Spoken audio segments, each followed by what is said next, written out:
Hey everyone, Demeech here, And Tyler Guy 2800. here with another podcast. Now, Nintendo has unveiled their E3 plans, and it's pretty clear that Super Mario Odyssey will be the main focus. So, over the course of the weeks coming to E3, we'll be doing predictions for Super Mario Odyssey. That's right. In the 4 parts, we'll be covering general gameplay, supporting and playable characters, amiibo functionality, and other worlds in the games. Absolutely. So for this one, we're just going to focus on general gameplay, and then the next parts will follow over the coming weeks. So what do you think general gameplay of Super Mario Odyssey will be like? We've seen a little glimpse of it being very similar to Super Mario 64. I wouldn't say Sunshine because I didn't see Flood, but it's very open world, and that's all we pretty much know about it. We don't know if there are any missions or anything like that.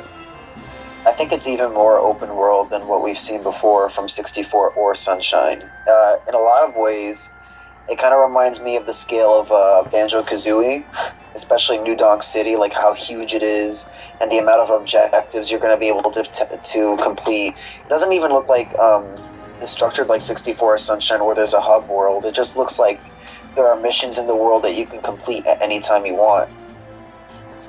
Yeah, that's what I noticed, because the worlds are just so gigantic.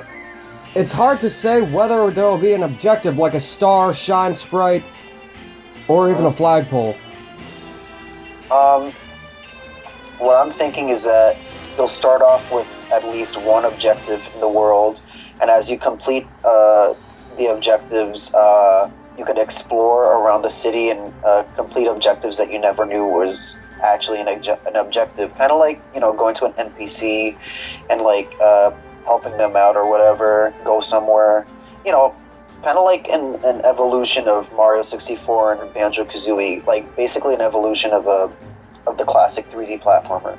Yeah, because with Mario 64, every world you could pretty much do any mission without selecting it, but in Sunshine, it had to be done in chronological order, so in reality, it wasn't that open world. Just the levels were. But 64, yeah. So I think it's going to take more of a 64-like approach when it comes to the open worldliness of every world. And remember when they were talking about Odyssey, they said that this was an open sandbox Mario game, and they've never really described Sunshine or 64 as open sandbox before until now. So what I'm guessing from that is basically what I think, where it's not divided into missions anymore. It's up to you to seek out the missions yourself, therefore creating kind of this openness and freedom for what missions you want to seek out and how you explore that world and so on and so forth. Yeah, I could totally see that. Yeah. So, in terms of like the MacGuffin of the game, like, Power Star or whatever, not really sure. For me, I feel like I know this is going to be kind of controversial, but one idea I had was that, let's say New Donk City is pretty small at first, and the first mission you complete would expand that world and will unlock different missions for you. Kind of like what Yooka-Laylee tried to do, but in a better way. You know what I'm trying to say? Like, each mission would open up a new section of the world for you. Here's what I think.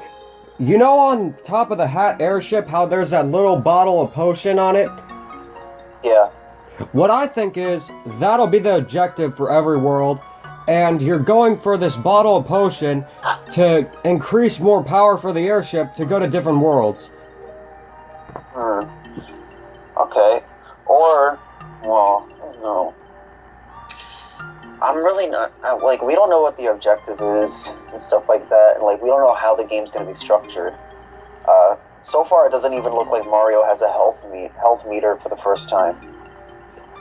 I think it'll have some sort of health meter because it wasn't shown off in the Odyssey trailer, but when Super Mario Odyssey was first shown off in the Switch reveal, under the name Super Mario Switch, there was that heart. from Super Mario 64. That's true. That is true.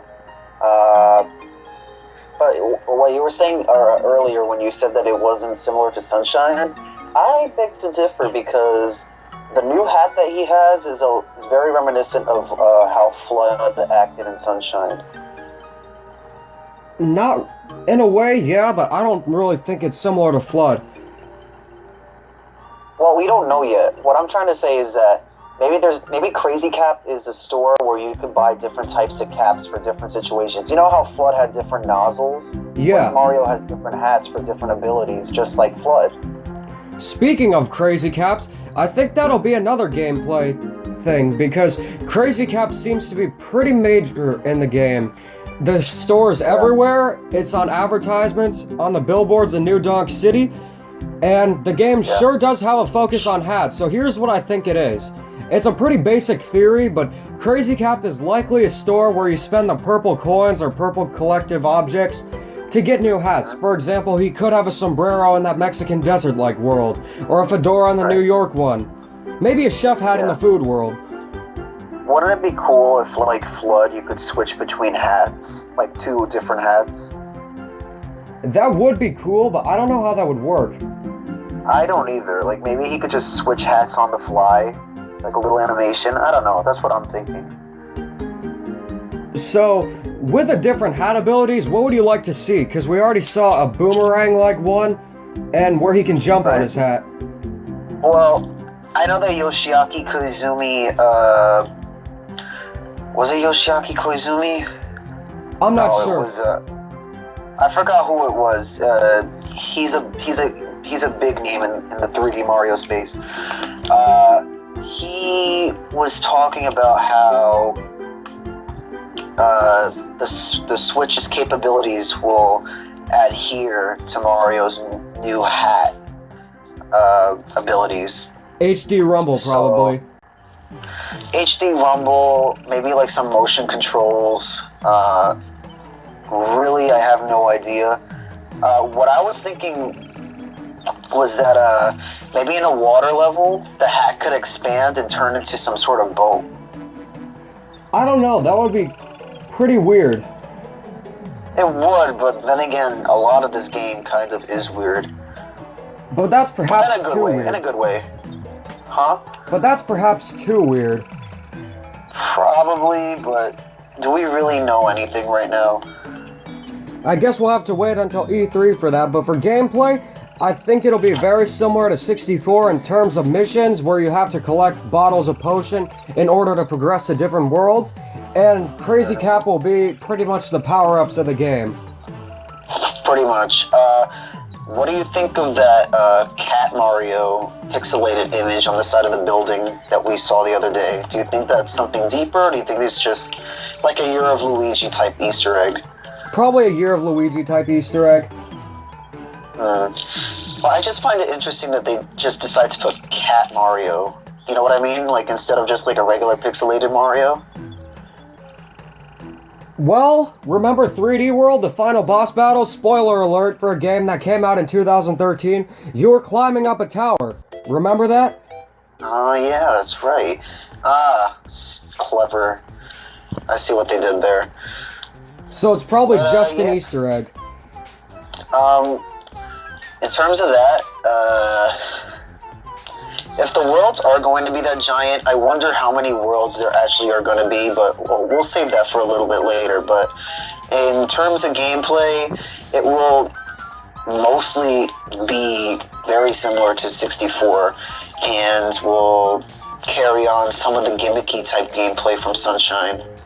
That's how I feel too.